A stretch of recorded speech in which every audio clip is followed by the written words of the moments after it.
یا اللہ۔ ایک بندہ تھا، وہ بازار سے گزر رہا تھا، بلکہ اس کی رحمتیں بہانے ڈھونڈتی ہیں، ذرا دیکھیے منظر۔ تو اس نے دیکھا ایک شرابی ہے، وہ گندی نالی پہ گرا ہوا ہے اور گندے پانی سے اس کا منہ گندا ہو رہا ہے۔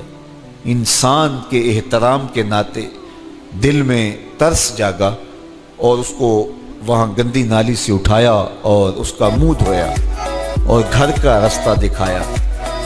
خیر شام ہوئی، رات پڑی، جب پچھلا پہر ہوا تو وہ بزرگ جنہوں نے دن کو شرابی کا منہ دھویا تھا تو وہ مسجد میں تہجد پڑھنے کے لیے آئے تو کیا دیکھا کہ وہی شرابی جو دوپہر کو گندی نالی پہ دھت پڑا تھا آج اس بزرگ سے بھی پہلے مصلی پہ کھڑا ہو کے نماز پڑھ رہا ہے۔ تو بڑی حیرت ہوئی کہ یہ تو وہ دن والا شرابی ہے اور میں نے آج اس کا منہ دھویا تھا، نشے میں دھت پڑا تھا۔ تو حیرت کا اظہار کیا تو ہاتف سے آواز آئی، میرے بندے تو نے اس کا منہ دھو دیا تھا، میں نے اس کا دل دھو دیا ہے۔ تو جب بندہ اللہ کے حضور توبہ کرتا ہے، اس کے حضور معافی مانگتا ہے تو پھر وہ کتنا عطا کرتا ہے، اور بندے کے گناہوں کو معاف ہی نہیں کرتا بلکہ اس کے گناہوں کو نیکیوں میں بدل کے رکھ دیتا ہے۔ یہ بندے پر اللہ کی کرم نوازیوں کے برستے رنگ ہیں۔ التائب من الذنب کمن لا ذنب لہ، گناہ سے توبہ کرنے والا ایسا ہوتا ہے جیسے اس نے گناہ کیا ہوا ہی نہیں۔ حدیث پاک میں آتا ہے کہ قیامت کے دن ایک شخص اپنا نامہ اعمال کھولے گا اور اسے فرمایا جائے گا کہ اپنے نامہ اعمال کو پڑھو، تو وہ نامہ اعمال پڑھنا شروع کرے گا۔ اب اس نے بڑے بڑے جرم کیے ہوں گے اور چھوٹے چھوٹے گناہ بھی کیے ہوں گے۔ اب اللہ سے حیا کرتے ہوئے، شرم کرتے ہوئے جو بڑے گناہ ہیں ان کو چھوڑتا جائے گا، صرف نظر کرتا جائے گا اور چھوٹے چھوٹے گناہ پڑھتا جائے گا۔ جب وہ سارا نامہ اعمال پڑھ چکے گا تو آواز آئے گی، بندے جا، میں تیرے سارے گناہوں کو بدل کے نیکیوں میں تبدیل کر دیا۔ تو وہ کہے گا، اے اللہ ابھی تو میرے بڑے بڑے گناہ رہتے تھے جو میں نے ابھی پڑھے ہی نہیں۔ تو جب یہ بات اللہ کے محبوب نے ارشاد فرمائی تو حضور اتنا مسکرائے کہ صحابہ کو حضور کی داڑھیں نظر آنے لگی۔ پہلے وہ کہہ رہا ہے کہ چھوٹے چھوٹے گناہ پڑھتا ہے اور بڑے چھوڑتا چلا جاتا ہے، اور جب یہ اسے پتا چلا کہ ان گناہوں کو بدل کے نیکیوں میں تبدیل کر دیا جائے گا تو وہ کہتا ہے ابھی تو بڑے بڑے گناہ میرے رہتے تھے۔ تو اللہ کی یہ کرم نوازیوں کے رنگ ہے کہ وہ گناہوں کو بدل کے نیکیوں میں تبدیل کر دیتا ہے، اور بندہ جتنا بڑا گناہ گار تھا جب سچے دل سے اس کے حضور توبہ کرنے کے لیے حاضر ہوتا ہے تو پھر اتنا ہی بڑا نیکوکار بن جاتا ہے۔ سیدنا عمر فاروق رضی اللہ تعالی عنہ کا زمانہ تھا، اور آپ جانتے ہیں وہ ہاتھ میں درہ رکھتے تھے اور گلیوں میں گشت کیا کرتے تھے رات کو۔ دن کو بھی آپ دیکھتے تو ایک شرابی تھا جو ہاتھ میں شراب کی بوتل لیے آ رہا تھا، اچانک گلی کا موڑ کاٹا تو آگے حضرت عمر آ رہے تھے، ایک دم ڈر گیا اور دل ہی دل میں کہا، اے اللہ حضرت عمر کے قہر سے بچا لے، ساری زندگی شراب نہیں پیوں گا۔ سچی توبہ کر دی اور جلدی سے وہ شراب کی بوتل بغل میں دبا لی۔ اتنے میں حضرت عمر بھی سر پہ پہنچ گئے اور کڑک کے کہا، گرج کے کہا کہ یہ تیرے پاس کیا ہے؟ تو تھی تو شراب۔ اب ڈرتے ہوئے اس نے کہا، حضور یہ سرکہ ہے۔ تو حضرت عمر فرمایا، نکالو۔ اب وہ تھر تھر کانپ رہے اور بغل سے وہ شراب کی بوتل نکالی۔ جب نکالا تو وہ شراب نہیں تھی، سرکہ بن چکا تھا۔ تو جو اللہ شراب کو سرکے میں بدل دینے پہ قادر ہے، وہ گناہوں کو نیکیوں میں بدل دیتا ہے۔ تو یہ ایک صورت دکھائی کہ دیکھو یہ شراب کو سرکے میں تبدیل کر دیا، تمہارے گناہ بھی نیکیوں میں تبدیل کر دیں گے۔ تم آؤ تو صحیح اس کی چوکھٹ پہ، تم ہاتھ تو پھیلاؤ۔ حضرت داتا گنج بخش علی حجویری علیہ رحمہ کشف المعجوب کے اندر لکھتے ہیں کہ جو فرمایا گیا کہ جس نے توبہ کی اللہ نے اس کی مغفرت کر دی، تو ایک بزرگ کا قول نقل کیا کہ جس کو اللہ نے بخشنا تھا اللہ نے اس کو توبہ کی توفیق دے دی۔ اس کو بلایا ہی اسے ہے جس نے مغفرت کرنی تھی۔ تو توبہ کی توفیق کا نصیب ہو جانا یہ اللہ کی خاص رحمتیں ہیں، اور توبہ کرنے والا اللہ کی خاص رحمتیں پاتا ہے۔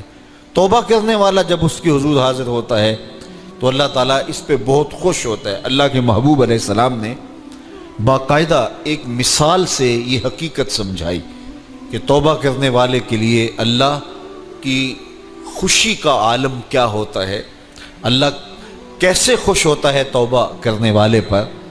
تو حضور نے ارشاد فرمایا ایک بندہ لمبا سفر کر کے اور صحرا کے اندر ایک لمبے سفر پہ تھا، تو راستے کے اندر اس نے چند لمحوں کے لیے سستانے کے لیے، دوپہر کاٹنے کے لیے ایک درخت کے ساتھ اپنا جانور باندھا اور خود سو گیا۔ اس کا خیال تھا چند لمحوں کے لیے آنکھوں کی نیند نکالوں گا اور آگے بڑھ جاؤں گا، اس لیے اس نے سامان بھی، سواری اونٹ کے اوپر جو لدا ہوا سامان تھا، اس میں کھانا تھا، پینا تھا، دیگر ضروریات کی چیزیں تھیں، تو وہ بھی نہیں اتارا، کجاوے پر ہی پڑا رہا کہ چند لمحوں کے لیے میں نے کمر سیدھی کرنی اور آگے چلے جانا ہے۔ تو تھوڑی دیر کے بعد اس کی آنکھ کھلی تو کیا دیکھتا ہے کہ اونٹ ماں ساز و سامان کے غائب ہے۔ تو صحرا میں اونٹ کا گم جانا زندگی گم جانے کے مترادف ہے۔ تا حد نظر نہ کوئی آبادی، نہ کوئی انسانی وجود، تو پھر زندگی نہیں، موت کے منہ میں اپنے آپ کو دھکیل لینا ہے جنگل میں اگر آپ کے پاس کچھ باقی نہیں بچتا ہے۔ تو اس نے دیکھا کہ سواری غائب ہے، سواری غائب ہے تو اس کے اوپر جو سامان تھا وہ بھی غائب ہے، تو وہ دائیں بائیں بھاگا دوڑا اس خیال سے کہ میں جو ہے وہ اپنی سواری کو تلاش کر لوں، لیکن سواری نہیں مل پائی۔ تو پھر وہ دوبارہ آیا اور اسی جگہ بیٹھ گیا، اب موت کا انتظار کرنے لگا۔ چونکہ صحرا میں سواری گم گئی اور میلوں تک انسانی آبادی ہی نہیں ہے، تو وہیں پیاس سے ہلکان ہوا، بے چین ہوا، وہاں درخت کے ساتھ ٹیک لگا کے موت کا منتظر ہو کے بیٹھ جاتا ہے، اور یوں بیٹھے بیٹھے اس کی آنکھ لگ جاتی ہے۔ اچانک اس کی آنکھ کھلتی ہے تو کیا دیکھتا ہے کہ اونٹ ماں ساز و سامان کے پاس کھڑا ہے۔ تو اونٹ کا ملنا زندگی مل جانا تھا، تو وہ اتنا خوش ہوا، اتنا خوش ہوا کہ خوشی سے اس کی زبان بل کھا گئی۔ وہ کیا کسی نے کہا نا کہ جب بھی تیری قربت کے امکان نظر آئے ہم اتنے خوش ہوئے کہ پریشان نظر آئے۔ تو کہنا تو یہ تھا کہ اے اللہ تو میرا رب اور میں تیرا بندہ، لیکن وہ خوشیوں کے ہجوم میں درک گیا اور کیا کہتا ہے، اللہم انت عبدی وانا ربک، اے اللہ تو میرا رب، تو میرا بندہ اور میں تیرا رب۔ تو اس قدر وہ خوشیوں میں درک گیا کہ اس کو اپنی زبان پہ قابو اور کنٹرول نہ رہا۔ کسی کے آنے سے ایسے ہوش اڑے ساقی کے، شراب سیخ پہ ڈالی اور بوتل میں کباب۔ تو کہتا ہے اللہم انت عبدی وانا ربک، تو میرا بندہ اور میں تیرا رب۔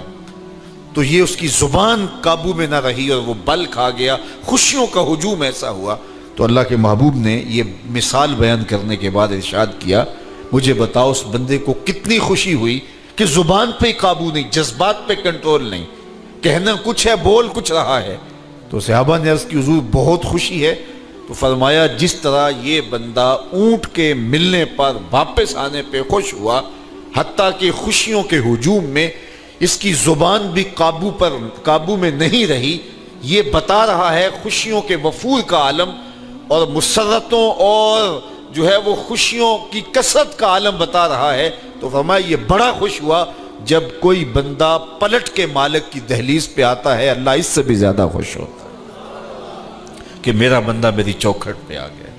تو پھر اللہ یہ نہیں دیکھتا کہ اس کے گناہ کتنے ہیں، سمندر کی جھاگ کے برابر بھی گناہ ہو تو معاف کر دیے جاتے ہیں، اس لیے کہ میرا بندہ پلٹ کے میری چوکھٹ پہ آیا ہے۔ تو توبہ اللہ کو محبوب ہے، اللہ کو مطلوب ہے، اللہ کو چاہیے کہ بندہ اس کے حضور آئے اور پھر اللہ جل شانہ اس کی مغفرت و بخشش فرما دیتا ہے۔ یہ موسم نور کے موسم ہے، عام دنوں میں بھی توبہ کرو، دن میں کرو یا رات کو کرو، کسی بھی مقام پہ توبہ کرو، اللہ معاف کر دینے والا ہے۔ لیکن یہ خاص ایام تو ایسے ہیں کہ اللہ کی رحمتیں بندوں کو معاف فرما دیتی ہیں، اور اگر کوئی توبہ کا جو ہے وہ دامن پکڑ کے آ جائے، اس کے حضور حاضر ہو جائے، تو پھر اللہ تعالیٰ جل شانہ بندوں کی خطائیں بھی معاف کرتا ہے اور ان کے گناہوں کو بدل کے نیکیوں میں تبدیل کر دیتا ہے۔ خوش نصیب ہیں وہ لوگ جو ان بابرکت ایام میں اپنی بخشش کا سامان کر لیتے ہیں، اور ان سے بڑا بدبخت بھی کوئی نہیں جو ان سہانے موسموں میں بھی پیاسے رہتے ہیں اور ان موسموں میں بھی ان کی بخشش و مغفرت نہیں ہو پاتی۔ رت سہانی ہو، موسم اچھا ہو، تو مجھے بتاؤ کہ جو اس موسم میں بھی اپنے آپ کو محروم رکھے تو اس سے بڑی بد نصیبی کیا ہوگی۔ اللہ کے محبوب علیہ السلام نے منبر کی تینوں سیڑھیوں پہ قدم رکھتے ہوئے آمین آمین پکارا، تو حضور علیہ السلام سے عرض کیا گیا یا رسول اللہ صلی اللہ علیہ وسلم، ہر سیڑھی پہ قدم رکھتے ہوئے آپ نے آمین کہا، تو آپ نے کس بات پہ آمین کہا؟ فرمایا جبریل امین حاضر خدمت ہوئے اور انہوں نے کہا اس شخص کی ناک خاک آلود ہو جو ماہ صیام رمضان المبارک کو پائے اور اپنی بخشش نہ کروا سکے۔ تو میں نے اس پہ آمین کہا کہ اتنا مقدس مہینہ نصیب ہو، اتنا سہانا موسم آئے اور وہ پھر جہاں کھڑا تھا وہی کا وہی کھڑا رہے۔ میں اور آپ اپنا محاسبہ کر سکتے ہیں۔ موسم رحمت اور فصل نور رمضان المبارک اپنا آدھا سفر طے کر چکا ہے، یہ مبارک مہینہ آدھا سفر اس کا بھی باقی ہے۔ تو میں اور آپ ذرا اپنے آپ کو اپنے ضمیر کی عدالت میں کھڑا کر کے اپنے آپ کو دیکھ کر کے دیکھیں، سوچیں کہ ہم نے ان 15 دنوں کے اندر کتنا سفر طے کیا۔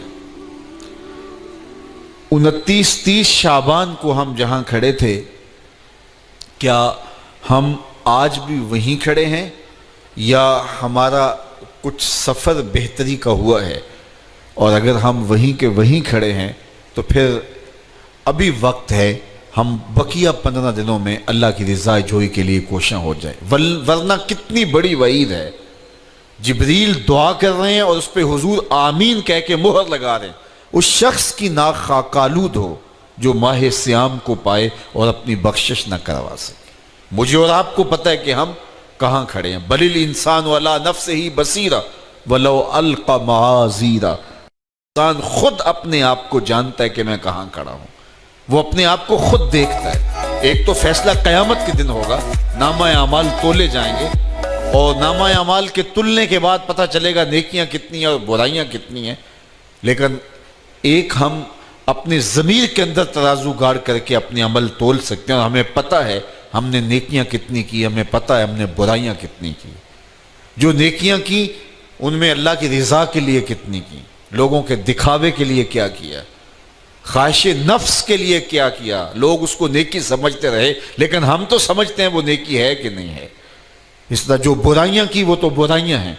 تو میں اور آپ اپنے ضمیر کی عدالت میں ترازو گاڑ لیں اور اپنے اعمال کو ابھی تول لیں۔ فرمایا گیا حاسبو قبل ان تحاسبو، قبل اس سے کہ تمہارا حساب کیا جائے تم اپنا حساب پہلے ہی کر لو۔ تو اپنے اندر کی ستھرائی، اپنے اندر کی پاکیزگی